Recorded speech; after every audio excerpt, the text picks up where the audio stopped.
we're just a few days off from the latest possible day that Lent is starting, obviously with Ash Wednesday being this Friday.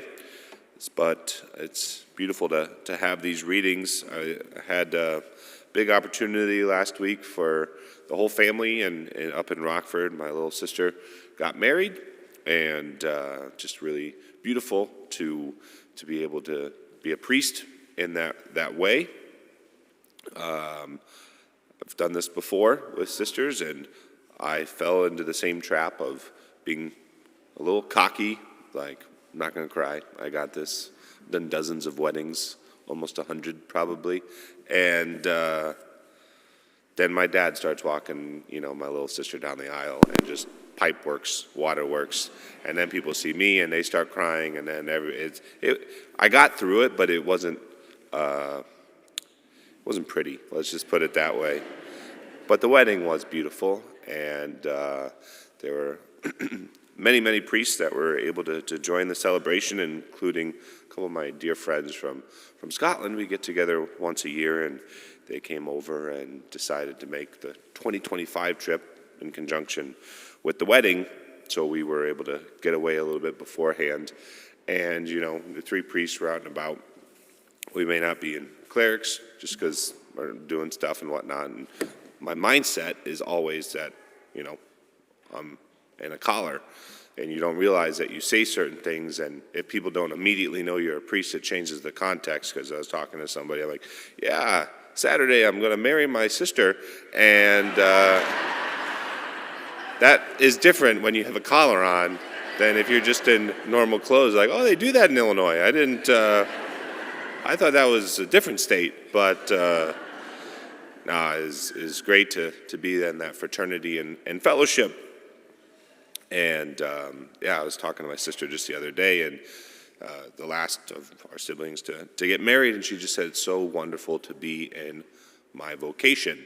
And just she kind of had this little bit of just jealousy that when you're in marriage, when you're in your vocation as a priest, like, you're able to start dying to yourself and working on being that saint that really you can't do until you're in that. You're preparing for it. We all have that universal call to holiness, but it's just different. And I'm really, really happy for both her and to have a new brother as well.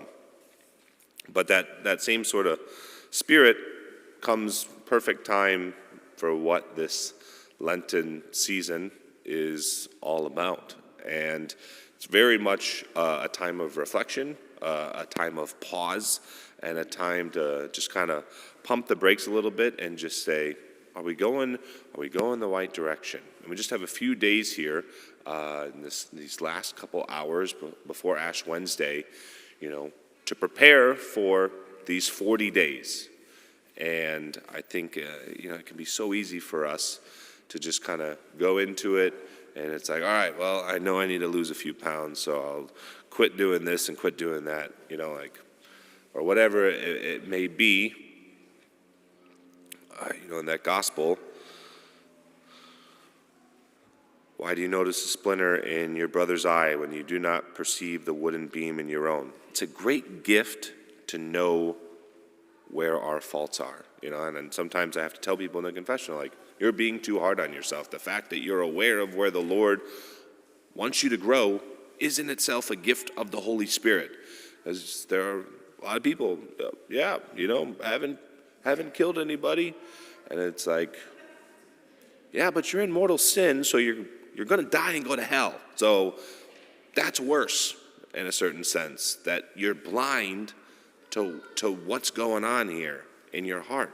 So to realize that there's this spiritual plaque that builds up, and you got to take that baseball bat and clock it to just brush up that hardness of heart. The Lord's sitting here I want you to receive my grace. That's why we're all going to go to confession before Easter, because it just removes that spiritual plaque, which just dulls our receptivity to grace. And for us to take some time to ask our guardian angel to ask the Holy Spirit in these next couple of days to say, where am I blind? Where am I hardened? Where is that spiritual plaque keeping me from growth?